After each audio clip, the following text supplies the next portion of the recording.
বিকেলবেলা ঘুরতে গিয়েছিলাম স্টেশনে। হঠাৎ দেখি ট্রেন এসে গেছে। তো ভাবলাম চলো একটু উঠেই যাই, চলে যাব বাপের বাড়ি। তো প্রায় 20-25 বছর আগে এই স্টেশন থেকে আমরা মাঝে মধ্যে ট্রেন ধরে যেতাম শিয়ালদায়।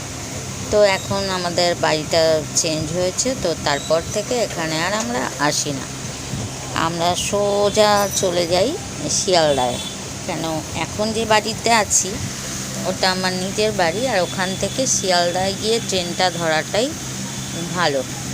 আর ডবল ডবল ট্রেন ধরা না খুব ঝামেলা। একটা ট্রেন ছেড়ে গেলে আর একটা মানে টাইমে ঠিক অ্যাডজাস্ট করা যায় না, যার জন্য আমরা আর এখানে আর আসি না। তো অনেক দিন ধরে ভাবছি যে এটা আমার দোকানের খুব কাছে, তাই বলছিলাম চলো ঘুরে আসি। এসে দেখছি ট্রেন এসে গেছে, তো ভাবলাম উঠবো, কিন্তু দেখো ট্রেনটা আমাকে নিলই না, ছেড়ে চলে গেল।